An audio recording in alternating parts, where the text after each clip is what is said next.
शरद पवार पुन्हा रुग्णालयात दाखल. अस्वस्थ वाटत असल्याने Sharad Pawar ruby hall clinic रुग्णालयामध्ये दाखल.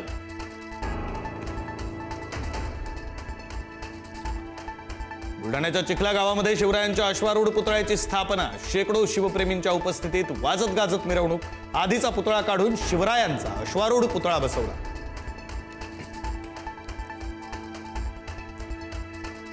उद्यापासून राज्याचं अर्थसंकल्पीय अधिवेशन. अधिवेशनाआधी संध्याकाळी राज्य मंत्रिमंडळाची बैठक. बैठकीनंतर पत्रकार परिषदेचं आयोजन.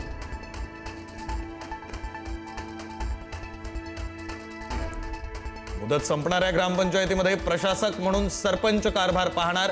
प्रशासकांच्या मदतीसाठी विद्यमान उपसरपंच आणि ग्रामपंचायत सदस्यांची समिती.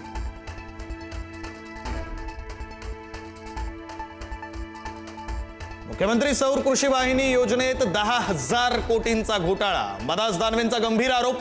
शेतकऱ्यांच्या नशिबी अंधार टाकण्याचा हा प्रयत्न आहे का? दानवेंचा मुख्यमंत्र्यांना प्रश्न.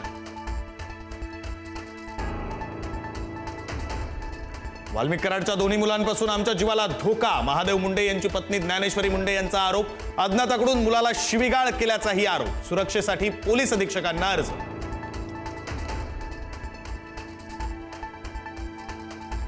राज्यावर पुन्हा एकदा अवकाळी पावसाचं संकट. मराठवाडा, मध्य महाराष्ट्र, विदर्भामध्ये अवकाळी पावसाचा अंदाज. राज्यातील 9 जिल्ह्यांमध्ये अवकाळी पावसाची शक्यता.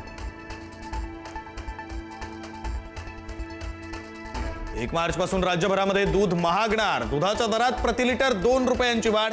खासगी दूध संघाच्या बैठकीमध्ये निर्णय.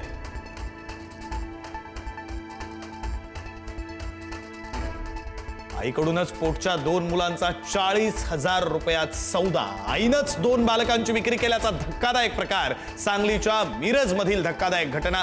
आतापर्यंत 5 जण ताब्यात.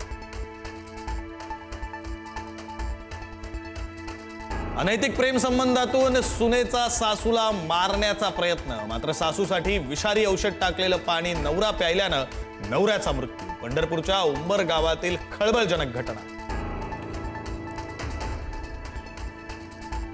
2 चिमुकल्या मुलांची हत्या करून आईची आत्महत्या. धुळ्याच्या शिरपूर तालुक्यातील आंबे गावातील घटना. हत्या आणि आत्महत्येचं कारण अस्पष्ट.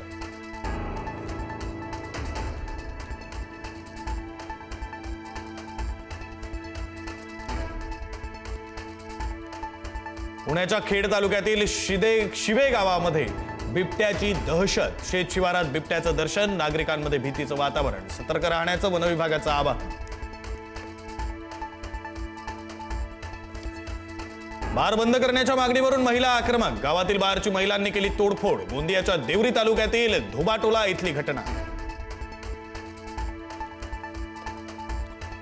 लातूरच्या खंडापूरमध्ये अखंड हरिनाम सोहळा. हजारो वारकऱ्यांच्या उपस्थितीत माऊलींच्या अश्वांचा रिंगण सोहळा. दिंडीत हजारो भाविकांचा सहभाग. भारत आणि दक्षिण आफ्रिका यांच्यात आज सुपर 8चा पहिला सामना. सलग 5व्या विजयासाठी टीम इंडिया सज्ज. अहमदाबादमधील नरेंद्र मोदी स्टेडियममध्ये रंगणार सामना. अमेरिकेचे राष्ट्राध्यक्ष ट्रम्प यांनी ग्लोबल टॅरिफ 10% वाढवून 15% करण्याची केली घोषणा. अमेरिकेतील सुप्रीम कोर्टाच्या निर्णयानंतरही ट्रम्प यांनी टॅरिफ वाढवला.